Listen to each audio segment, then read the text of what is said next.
Good morning to all in India and those in friends in Japan. Good afternoon and welcome to this series that we have been organizing for as part of the 70-year celebrations of India-Japan diplomatic relations.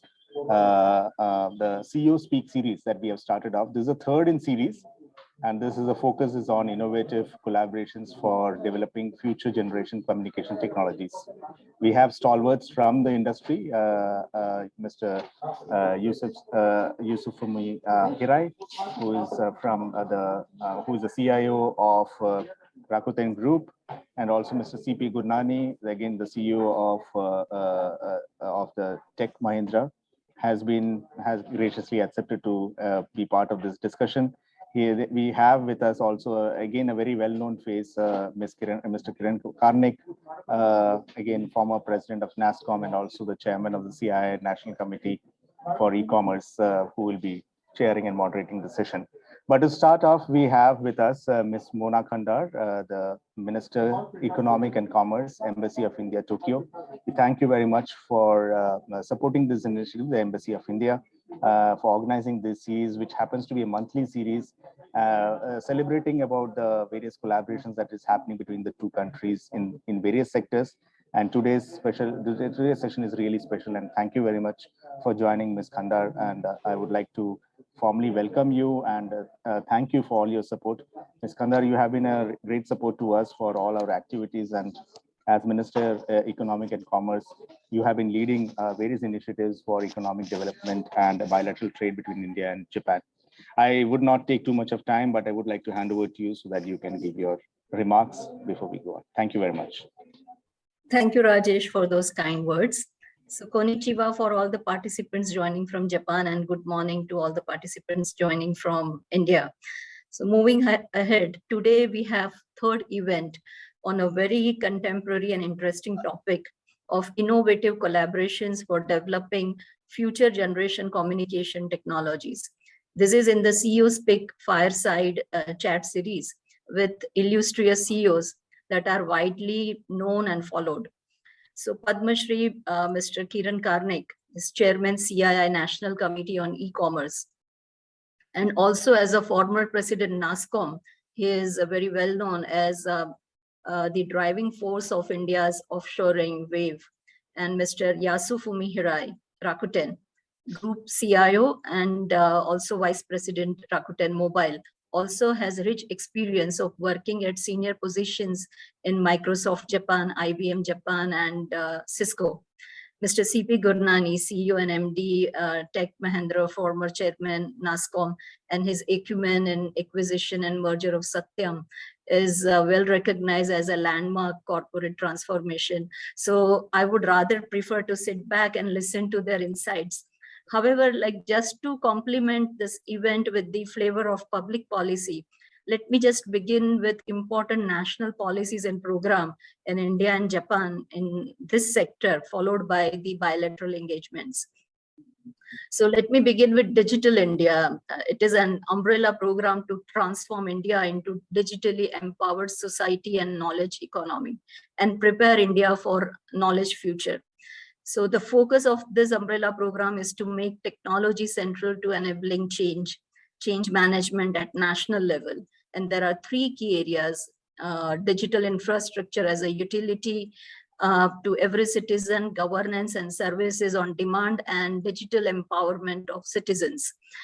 Digital infrastructure includes high-speed internet as a core utility, digital identity for every citizen, now very well known as Aadhaar, mobile phone and bank account, also known as JAM Trinity, citizen-centric service centers, public cloud facilities, and safe and secure cyberspace. Governance and services are envisioned as seamlessly integrated and available on real time, as all the citizen entitlements will be made available on cloud. Also, electronic and cashless financial transactions and leveraging of GIS for decision support systems and development. Digital empowerment of citizen is also envisioned through universal digital literacy, along with universal access to digital resources, services, which are available in Indian languages. CDAC has done an excellent work on this. So journey so far has covered broadband highways running through rural areas, reaching to far-fetched villages as well. National information infrastructure and fast expanding mobile connectivity, workflow automation, government business process re-engineering, electronic databases, CSCs known as citizen service centers, and services like e-education, e-health, e-courts, e-police, and I can go on. And post offices have been transformed as multi-service centers, and of course, like National Cyber Security Center and many, many more. So now let me come down to ESDM ecosystem. Let me now touch upon manufacturing a bit. So India, like the fastest growing G20 economy and top global fintech adopter, second highest internet users, and third largest startup ecosystem, aspires to be 9 trillion USD economy by 2030. With more than 300 billion USD, ESDM, electronic system design and manufacturing market, growing from the present level of 121 billion USD market. Within this, the semicon market is expected to grow at CAGR of 22% from USD 15 billion at present to USD 109 billion in 2030 by leveraging next-gen technologies like MCUs, radio frequencies, 5G and beyond, IoT and EV power. So ESDM incentives and global value chains. India aspires to be a part of global value chain, a trusted partner of global value chain. And the vision for New India, as laid down in the words of our Honorable Prime Minister, is leading value chain through high-tech manufacturing and capital incentives up to 50% of capex for fabrication and facilities like that, and 30% for compound semiconductors have been provided in the government's policy. And product-linked incentives have also been added to this. And there are also programs like cluster development. So the focus areas are fabs and fabless designs. And for this, GOI, means Government of India, has extended generous fiscal support of US $30 billion, including both capex and PLIs, and covering components as well as devices. So India again has a unique tech advantage in terms of lowest development costs and focus on operational efficiency. Every year, more than 2 million STEM graduates pass out in India, and there is a pool of 1.6 million digital talent and 5.1 million direct tech industry employee database. The ecosystem is expanding fast, with more than 63 million MSMEs and more than 35,000 tech companies. More than 1,400 multinationals have set up design and R&D centers in India, engaging more than 1 million professionals. And of course, Rakuten is one of them, and they have such a center at Bangalore, where they have planned to increase the intake of professionals by about more than double. And the growth of ESDM manufacturing is also cluster driven. And it also provides for bonded manufacturing, which allows a zero rated import of inputs where final product is exported. So along with this, smart manufacturing, Industry 4.0 and skilling are again very important. And we have, India is now dotted with incubators and clusters set up not only by Government of India, but many foreign multinationals to make India IT ready workforce.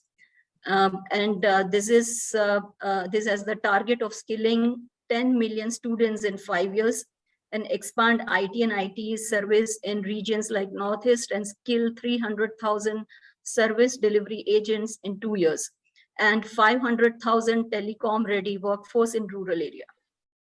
Now, let me also touch upon the policies and program in Japan. So government of Japan has also laid a lot of emphasis on digitization, both in government and private sector.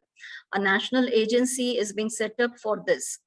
For this, Japan is likely to be short of 300,000 IT professionals. And in order to bridge this gap, the government-backed platform has been set up to connect Japanese industries with IITs and IIMs. The concept and program of Society 5.0 in Japan also focuses on citizen empowerment through technology. Japan has also launched Asia DX, that is Asian Digital Transformation, wherein Japanese companies are provided with fiscal assistance to roll out innovative commercial and digital idea in partnership with companies in India, ASEAN countries, and other countries. So there are about 18 such projects in 2 years in India. In ASEAN countries, the number is much higher. India, Japan, there are 2 umbrella India-Japan bilateral joint working groups. Now I'm coming to the bilateral engagement, especially at G2G level. So these are India-Japan joint working group on electronics and India-Japan joint working group on ICT. These are 2 umbrella bilateral dialogues wherein deliberations are done on research and development, trade and investment in these sectors.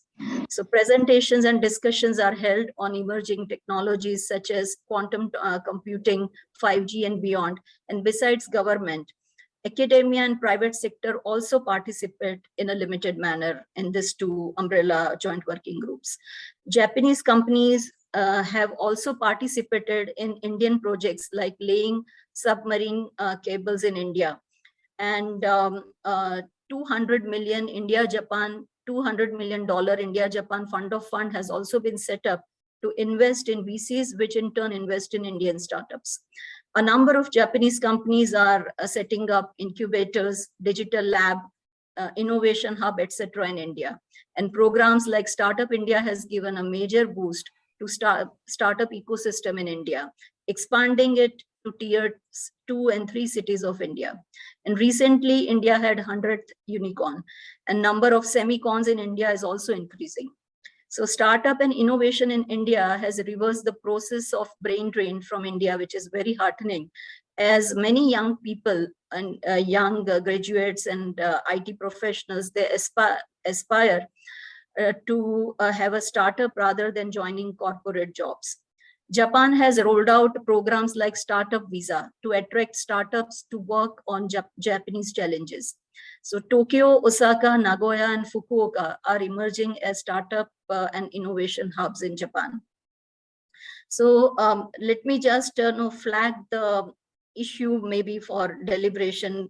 I would like to hear insights from both the CEOs on this, and I will request moderator to take up some points on this. So digital transformation has issues related to security, privacy, and challenges. And India has given a unique model of aggregator model. So how useful that can be. And leveraging next-gen technologies is possible by developing use cases. So use case development is very important so that demand for technology also catches up with technological development. I have been in discussion with some of the companies where they mentioned that actually to create demand for this new technology is equally important to make them commercially viable and sustainable. So deep tech startups may be like one of the important vehicles to leverage next-gen technologies and build use case development. I wish to see a more India-Japan bilateral cooperation in this area and look forward to pick up more insight from the talk with CEOs. Dhanyavad, arigato gozaimasu. Thank you. Thank you, Ms. Khandar, for that excellent overview, fairly well laid out, and I think it's been very useful to lay that ground for our discussions further. I'll just take now, thank you very much for that, and I would like to now formally introduce Mr. Kiran Karnik, who is the chairman of the CII National Committee on E-Commerce and the chairperson of the Indraprastha Institute of Information Technology, New Delhi. He has been the president of NASSCOM and is widely recognized as a thought leader and guiding force for the Indian industry. Indian IT industry and for promoting brand India, especially by showcasing India's technological strength. He has worked earlier in Discovery Networks and also ISRO, United Nations, for over 2 decades. He has been a member of the Scientific Advisory Council to Prime Minister of India and also the National Innovation Council. He has been awarded with the Padma Shri in the year 2007. And he has also won the first UNESCO IPDC prize for rural innovation for his deep involvement in the KEDA communication projects. But his accolades are much more, but I don't know. So I think, Mr. Karnik, you don't need more of an introduction because the people who are attending this conference session is quite known to you. So I would not like too much of time. I would hand over to you and for you to take through the whole event for chairing and moderating the session. Thank you very much. Thank you. Ms. Mona Kandar, Minister, Economic and Commerce, Embassy of Tokyo, Embassy of India in Tokyo. Mr. Yasufumi Hirai, Chairman and CEO of the Rakuten Communication Group. Mr. C.P. Gurnani, CEO and Managing Director of Tech Mahindra. Participants, welcome. Indeed, a delight to be here this morning with such distinguished speakers. And I want to make my remarks very brief so that we have much more time to hear them and for interaction with them. But before I start on our topic, I do want to convey to all the participants from Japan and to Hirai-san the deep sorrow and condolences, personally and of everybody in India, on the unfortunate incident and passing away of Mr. Shinzo Abe. Abe-san was not only the longest serving Japanese Prime Minister, but a great friend of India. He established a special partnership with India, and those of us from India who have kept up with this have the deepest respect for him and what he's done for Indo-Japan relationships. I see this as one way for us to take further his intentions of furthering our cooperation. And I'm indeed pleased that you are here, Hirai-san, and that we have Mr. Gurnani, the top leader of our IT industry, and indeed in broader areas of technology, so that we can have a good conversation around this and to see what further steps we can take in this whole area of collaboration, innovative collaborations for the future generation communication technologies. Ms. Kandar has given us an excellent background, extensively covering both what's happening in India in the tech industry, particularly in IT, and also what are the cooperative possibilities, what is happening in Japan, and the kind of programs being rolled out by the government of India to both facilitate and attract companies here to come and manufacture, to partner, to work together, and how we might do that. The Indo-Japan collaboration has been active in many, many areas across many sectors. And for those of us who, like me, live in or around Delhi, every time we have to travel, the Delhi metro, in which Japan has played such an important part, reminds us of how this collaboration is making life better and easier for all of us. I think that we can do much more now as we move ahead in areas of high technology to see what we can do in the area of emerging communication technologies as we move forward. ICT has been a key driver of development around the world, and most of all in India in the last few decades. I would say particularly in the last decade or decade and a half, we've seen how it has driven development in a major way.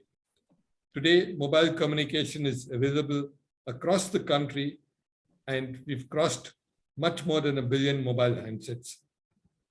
Very innovative work has been done, not only to see how the mobile handset can be used in its sophisticated form, which is a smartphone or a very complex phone, but even how simple feature phones, which don't even have connectivity to the internet, can be used for things like financial transactions.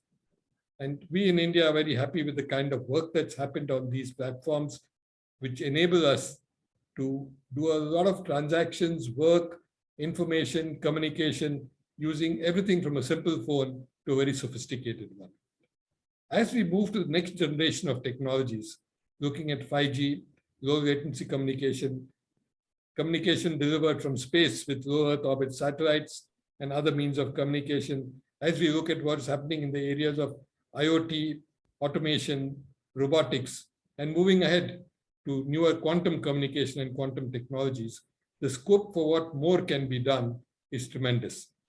both in how we might use it in our country, in our society, but also much more broadly in terms of developing technologies and rolling them out around the world. In this, we see that the Japanese prowess in hardware, the technology that's been developed, and what is happening there is of great interest, great relevance, and possibilities of great learning for us.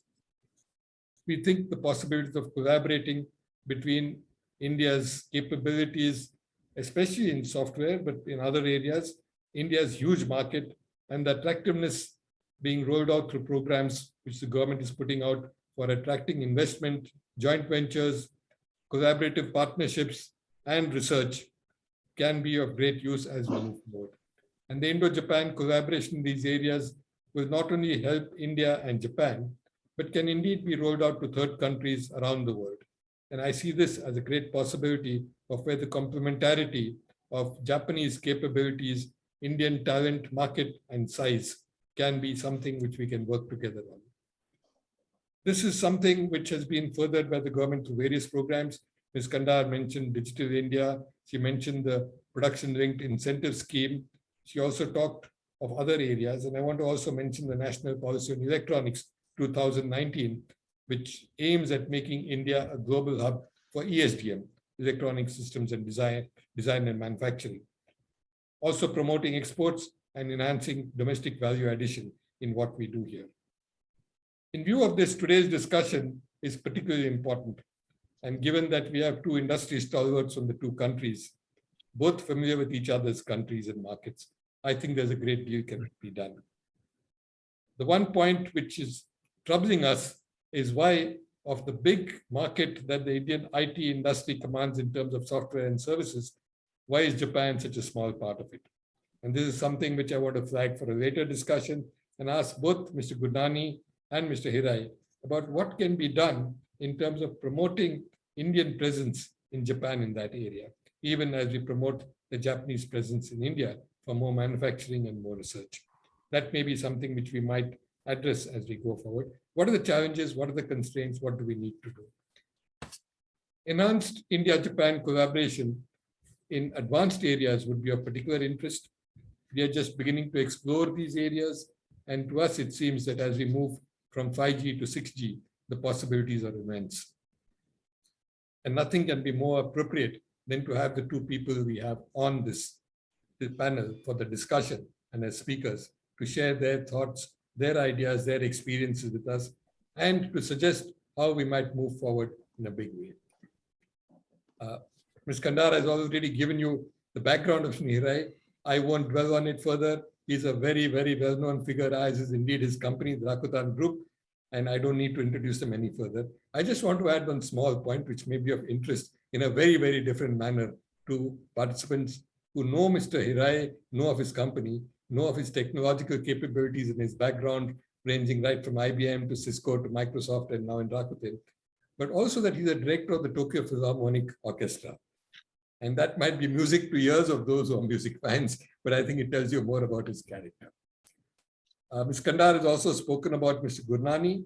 As I said, he's a technology leader amongst the most respected in the country, done amazing work both in Tech Mahindra, and particularly I do want to mention once again the turnaround of what he did when Satyam was falling under, and a really amazing job, which is a case study around the world, not only in business schools, but also in terms of how technology has been absorbed, in terms of how the human resource problems of different cultures merging have been done. And Mr. Gurnani is, legendary for what he's done there. His background is chemical engineering, believe it or not core IT, but I think any engineering gets you there, and he's proved how well he's been able to do this over the years. He's worked in many different companies, and I won't dwell on them. And he's had a number of important positions, including the chairman of NASSCOM, where he continues to play an exceedingly active role, full of energy and dynamism, as we see as we go forward. I would invite the two speakers to speak now, and the format we have agreed to, which they've kindly agreed to, spend a little more time on questions and discussions, is that they'll make an opening statement for maybe 5 to 7 minutes each, and then I'll spur the discussion with some questions, and we can take it from there as we go around. So to start with, Hirai-san, may I invite you to make your comments, and 5 to 7 minutes, something here or there, and then we can talk further. Sure, sure. Hi, namaste and namaskara. I'm Hirai, the CIO and Chief Information Security Officer of Rakuten Group. I'd like to, first of all, congratulate everybody on the 70th anniversary of India and Japan diplomatic relations. It is my great honor and privilege to be on the panel together with Mr. Karnik and our business partner, Mr. Gurnani. Rakuten stands for optimism in Japanese. Our business spans e-commerce, digital content distribution, the entire fintech services, and now mobile operations in Japan, where CP and Tech Mahindra are making significant contribution for us. I'm a big fan of India, the country of India. Today, respecting the India, I have the national costume, kurta, with Rakuten logo here. I believe the source of innovation is talent. And I am now managing 3,500 engineers in Japan. 60% of them are non-Japanese. We have 800 engineers working here in Japan from India. Also, I am managing close to 6,000 engineers all over the world. And Bangalore, India is the largest innovation hub and captive center for Rakuten Group. We don't see India as the offshore location. We do recognize significant technology value from India. So I am very much looking forward to expanding our technology partnerships with the country of India and with our business partners like Tech Mahindra.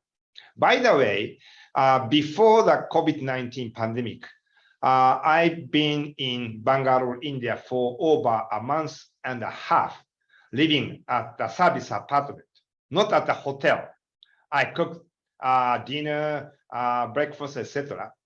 Also, coincidentally, my son-in-law used to live in Gurugram, close to CP's house on the international assignment. So again, I love India.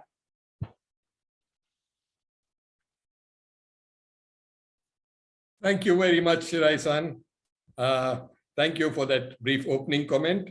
And we will take forward some of the aspects you mentioned as we go further. But let me now request Mr. Gurnani to make his opening observations. Thank you, Mr. Karnik.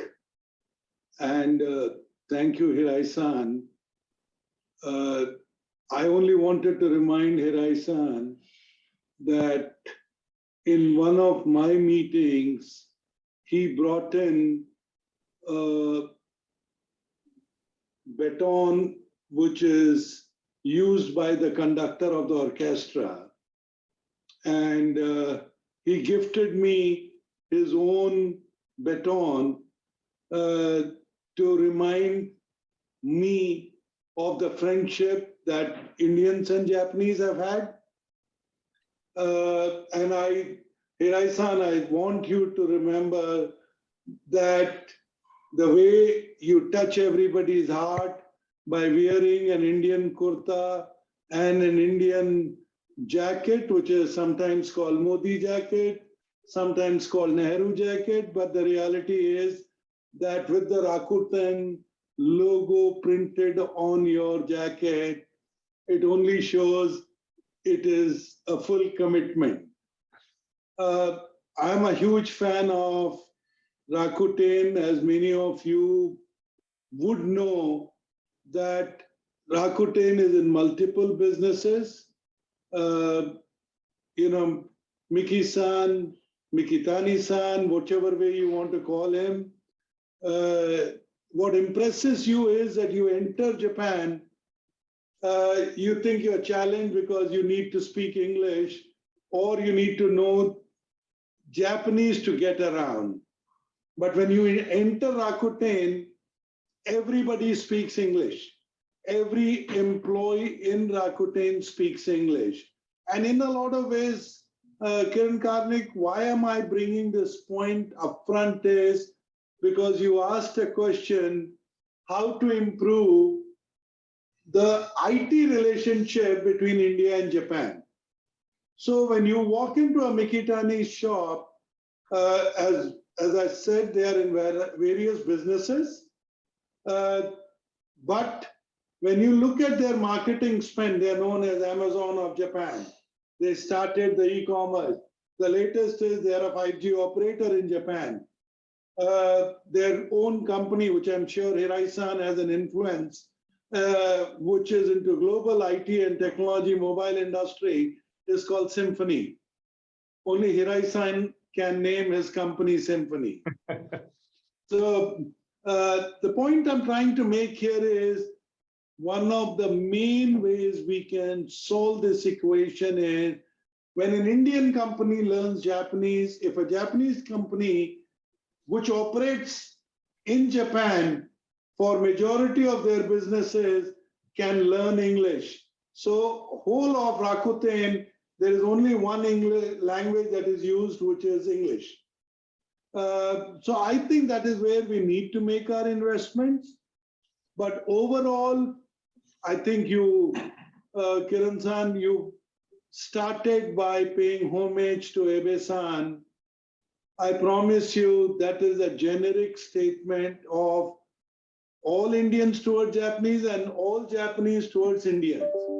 I mean, when you visit Tokyo, the other thing that hits you is, while there may be thousands of other restaurants, but there is an Indian restaurant in every building and maybe 4 restaurants in one building.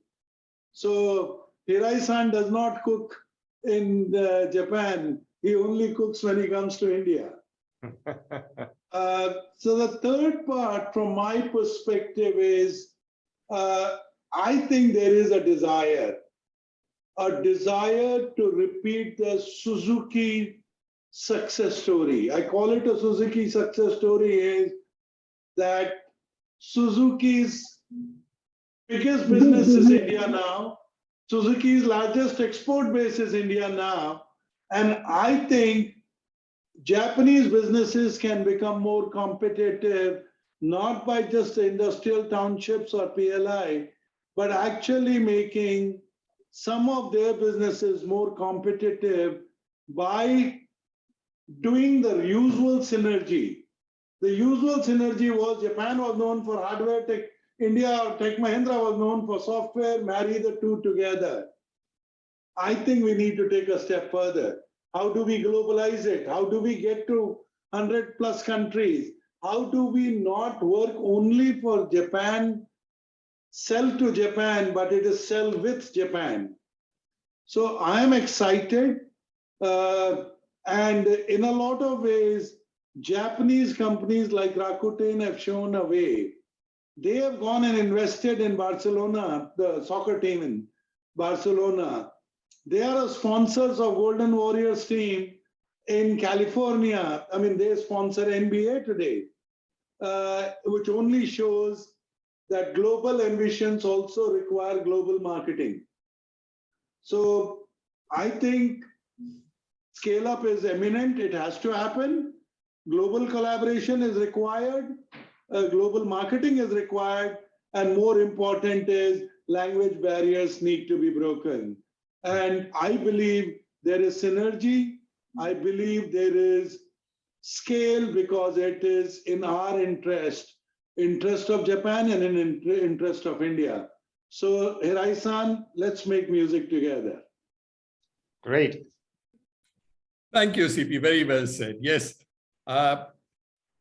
Before asking Hirai-san whether Rakuten is buying one of the IPL cricket teams in India, I want to ask you, CP, whether, how do we take this further? The how part of what you said it beautifully, and you talked of us making music together, which I think is a very appropriate sort of analogy where both sides have something to contribute and something comes out together, which is bigger than the 1+1 part. How do we take this very good concept which you enunciated of the Suzuki model, where we not only sell to each other, which we will do, but sell with each other and go out to the world and create new things, new markets, new technologies. What are the kind of steps? How do you see this happening? Is there something lacking on our side, or is there something that Japan needs to do, or what would be the next step in this journey?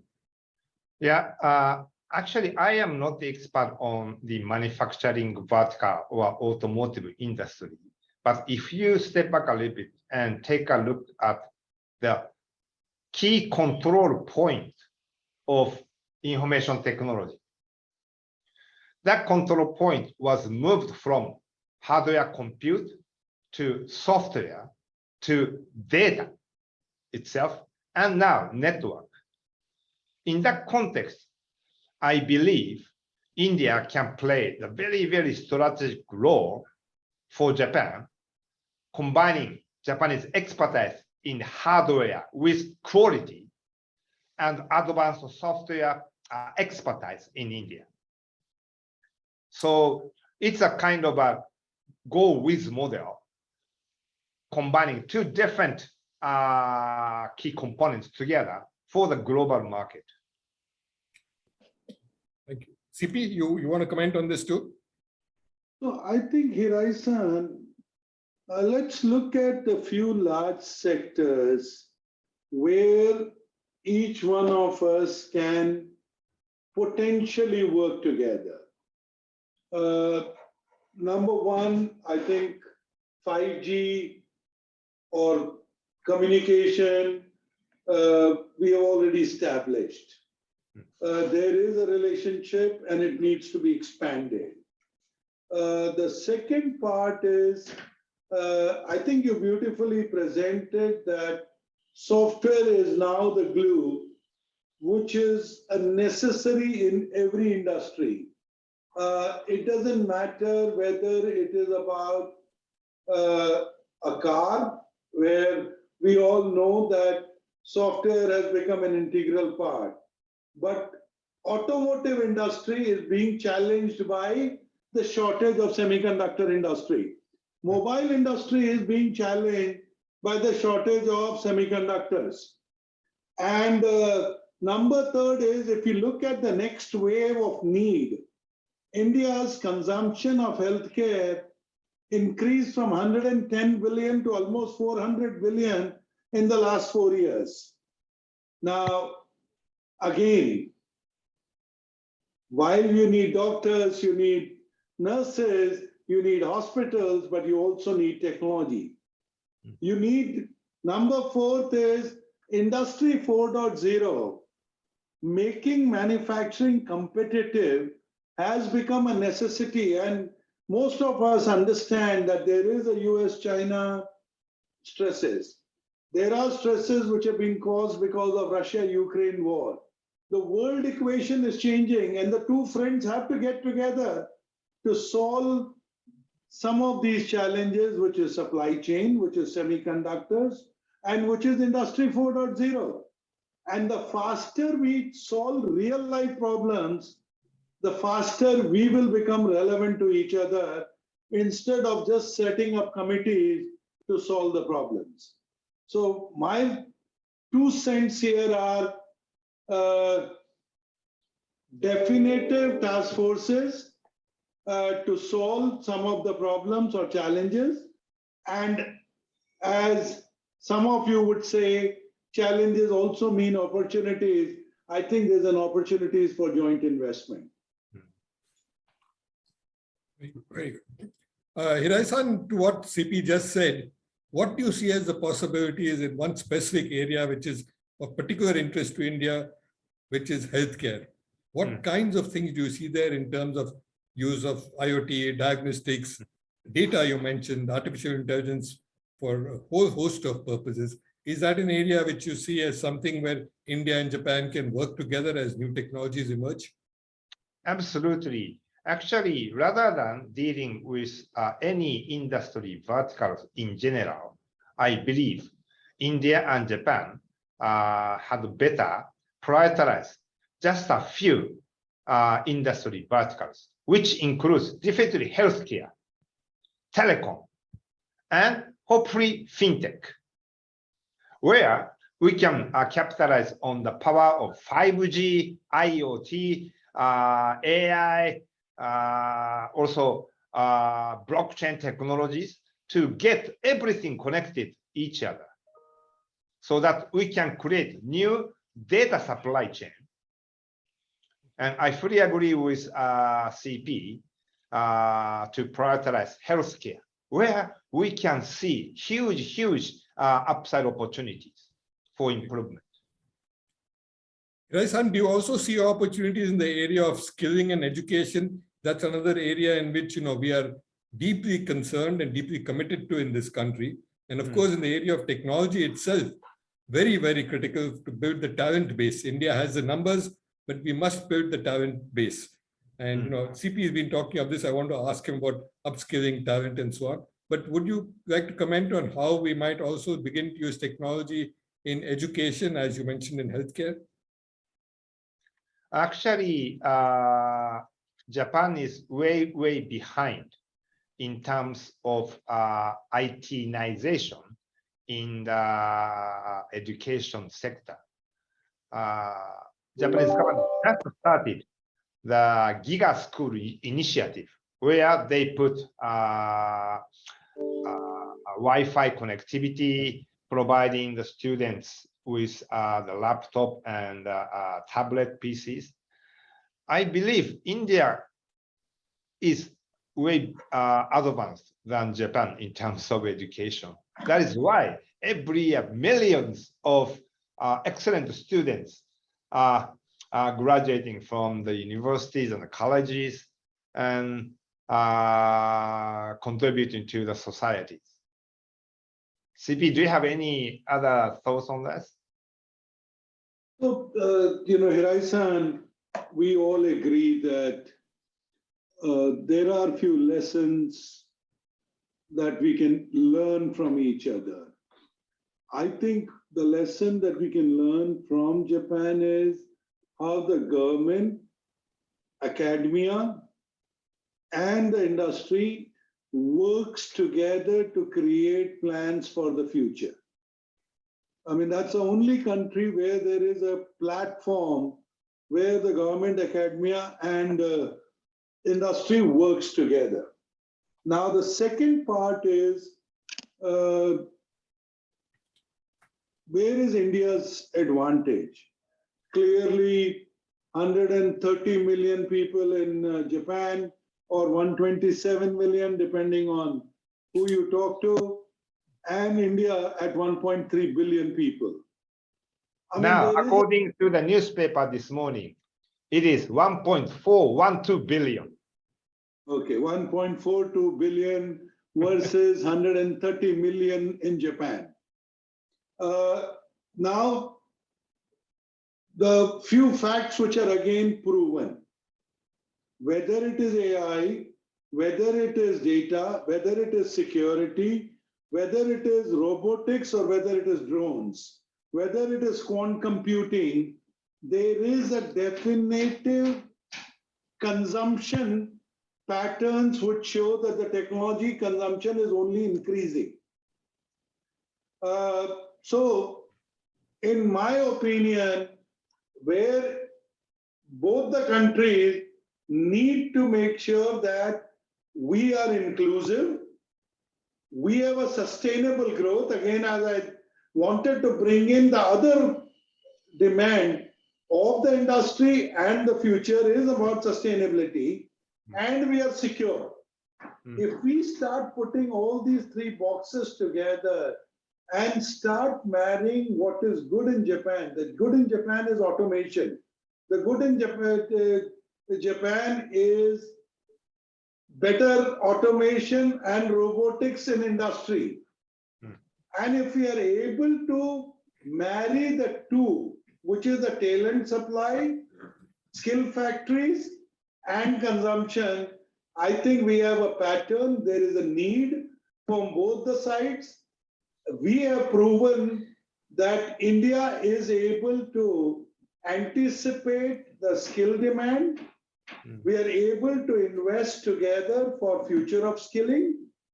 We need to probably work and create a demand-supply graph and work together to help each other.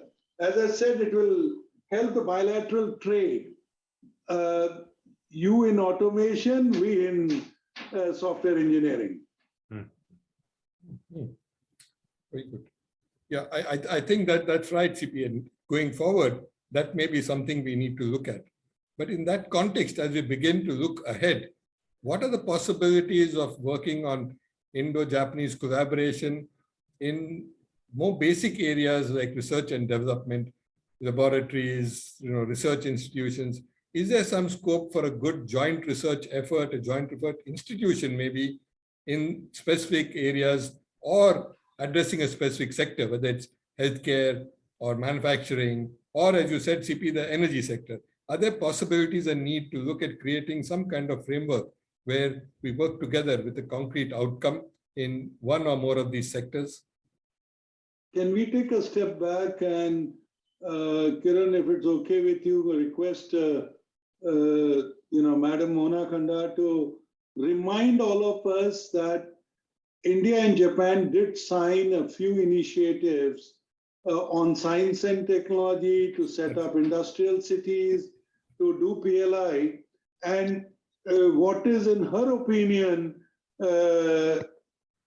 things that we have not achieved, because that will help us move from an intent or what we have already achieved, but more important is what we have not achieved, so that we can be more prescriptive for future. Ms. Kandar, would you like to step in and comment on this? CP's asked a specific question on the agreements and where we are.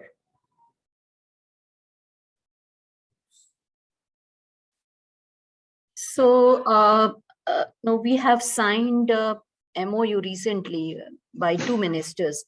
Minister, His Excellency, Minister of METI, Japan, and our minister, Mr. Vaishnav. So they signed an MOU. It's an umbrella MOU on ICT. So to work on, it also includes research and development. It is an umbrella MOU. It also includes working on use case development. So this use case development is something very important. And recently on 13th of May, we had one of the joint working group meeting in which some of the companies from both the sides also made some presentation.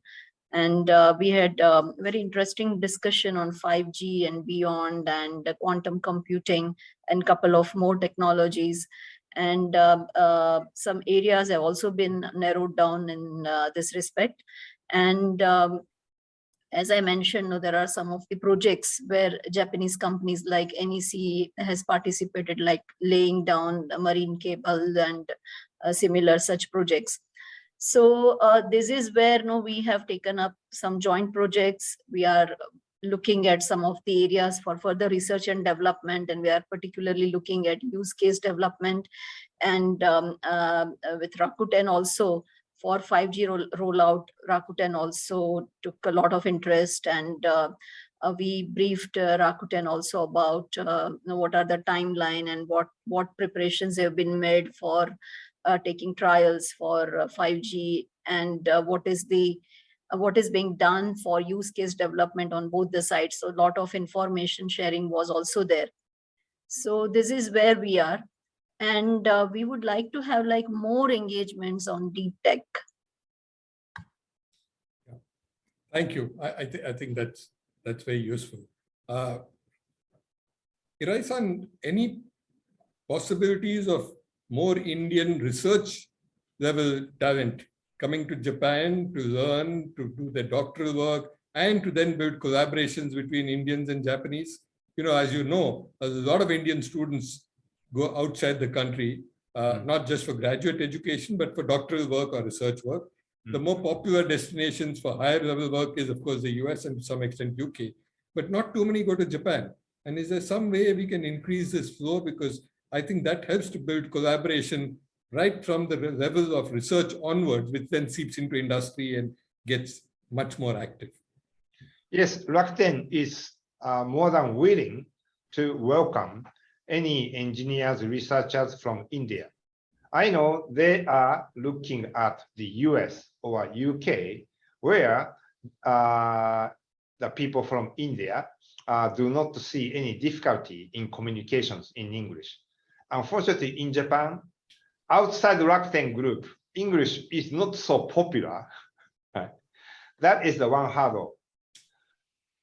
But I am personally more than happy to welcome as many engineers and researchers working here in Japan.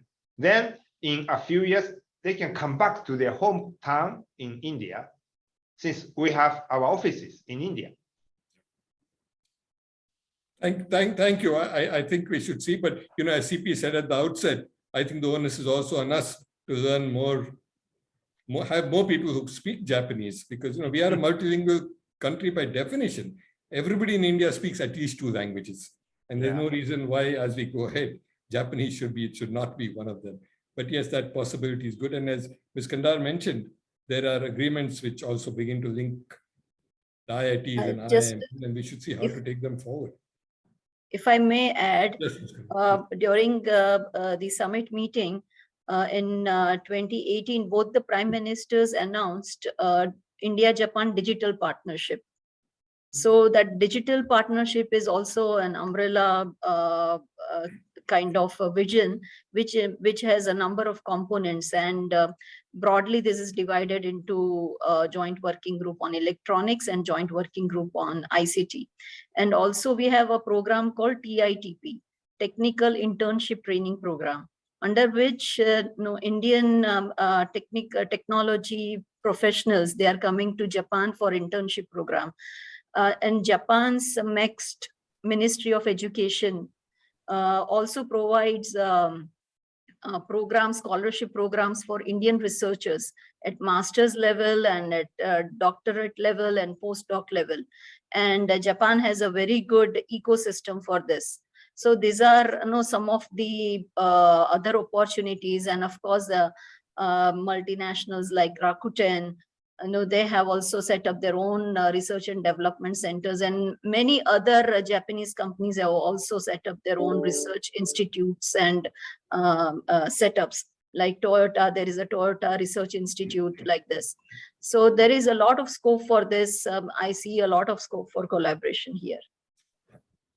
Thank you. So to be definitive, Mr. Karnik, what I would like to believe is that if you want to be definitive, for example, Mahindra University, I think will become a candidate and would like to do a much more formal two-way tie-up. I mean, taking up on, Ms. Kandar's statement about internship. I think we would like to do it a lot more formally and put a definitive target. Similarly, I mean, we have seen Rakuten and Symphony becoming a provider of technology in a very transparent way to a German operator, where they're doing a full rollout of 5G.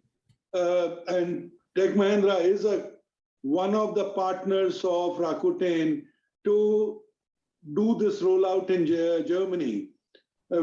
So my request would be, again, have more definitive targets of doing 5G rollouts in India and 5G rollouts globally.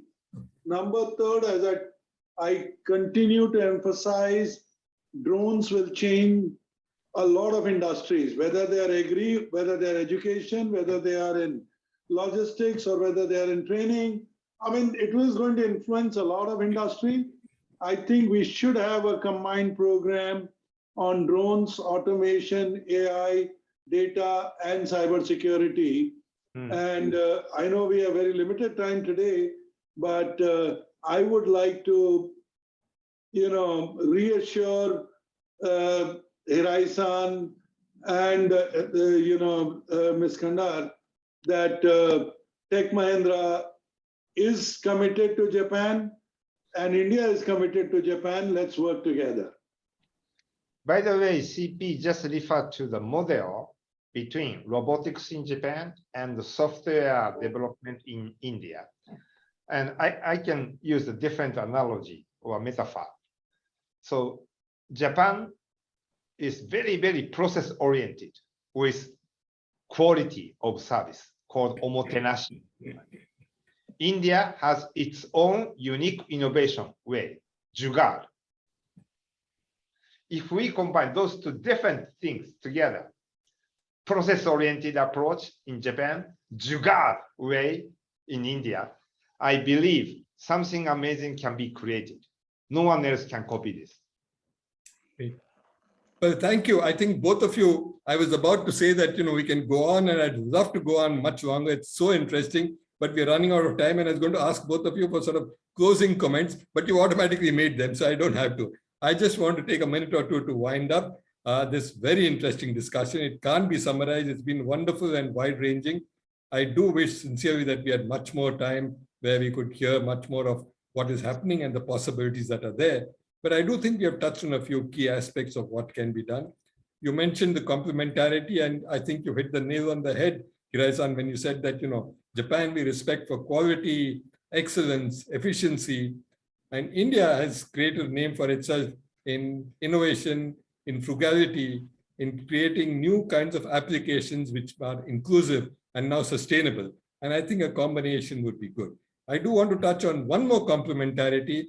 Hirai-san, you mentioned, healthcare as being important, and I'm particularly keen on it as I know CPAs. And I want to mention the complementarity there. As Japan ages and your elder population grows rapidly, we are yet at the stage where our younger population is growing. So you have complementarity not only in terms of markets, numbers, capabilities, but also in terms of different ages, which have different kinds of requirements, some of which may be common. For example, elders require remote care. They have difficulty mobility, they have difficulty moving to hospital, they don't have to go for every small thing. So you want remote care remotely. We need remote care for a completely different reason. We have a vast country with many people in rural areas, which are not necessarily well served with physical infrastructure. And therefore, we need the same capabilities of remote diagnosis, remote conversations, remote consultation in healthcare that you would need for a different reason. So just one more example, but clearly many complementarities, and CP mentioned a few specific things, definitive task forces. I like that because there are committees, there are agreements, there are very wonderful umbrella agreements which enable us to do a lot. And Ms. Kandar mentioned them, the umbrella agreement, particularly signed by the Métis ministers on the two sides. It gives us a lot of space to do things. And I do think that if we can set up specific task forces, working groups, concentrating on a particular area with a defined outcome, we can do a lot. Yes, certainly the areas that were mentioned, we talked of healthcare, we talked a bit about education, manufacturing, certainly, sustainability, but also looking in the technology areas, robotics, AI, drones, these are emerging areas. Maybe a few years down the road, quantum computing, quantum communication will be there. And these early days would be good for us to begin to look at Indo-Japanese collaboration to build common research capabilities out of which we will derive products, out of which we will derive industry and manufacturing. So very interesting. We might be missing one important thing, which is all about carbon neutral, ESGs. That's something Japan and India together should address. Quite right, Hirai, and I mentioned sustainability, but you're right. It is specifically in terms of energy and neutrality of carbon neutrality. Maybe at some point of time, 20 years from now, 30 years from now, carbon positivity. But that's different. Let's reduce the carbon. But that's a long way off. Carbon neutrality at the moment, I would be settled for. But this has been extremely interesting. CP, any last word? No, I think I'm admiring Hirai-san's background also. I mean, I was so focused on his Indian dress that I didn't realize he's in a very beautiful setting. Yes. Tourism may be another area for us to look at because we get to know each other's culture better. Absolutely. Hirai-san, any last word or last sentence? No, thank you very much for having me. I really enjoyed the dialogue. Yeah. So let's create something together. Absolutely. Let's create music together, as we said, and you be the conductor. And we are happy to, have both sides participating actively to create something great for the world at large. So thank you very much, Hirai-san. Thank you very much, Mr. Gurnani. Mr. Kandar, thank you for partnering with CI and taking forward this very, very interesting and good dialogue between the CEOs. This one I found particularly stimulating. So thank you both very much, and thank you to all the participants. Rajesh, thank you for organizing this, and may I hand over to you for closing it off? Thank you very much. I think it's been a scintillating session, and we look forward to our continued interaction as we move forward. I think there are a lot of takeaways, and I think if we are able to focus on a couple of them and maybe and try to work on it, as CII, we'll be more than happy to take that forward. And anyway, Mr. Gurnani himself has been the chairman of our various committees and task forces, and we will work on that. As CII, we look forward to the next session sometime next month, where we will focus on another sector where India and Japan can collaborate. And for the participants, we look forward to your active. We saw some comments coming in. We couldn't take up those questions specifically, but I think it's been a very interesting and session. And thank you, Ms. Konda, for your help in putting it together. Mr. Karnik, last but not the least, I think you have been excellent as a chair and moderator, and you really stimulated the questions for both the participants. Thank you, Hirai-san. Thank you all. Thank you once again. Thank you very much. Thank you. Goodbye. Thank you.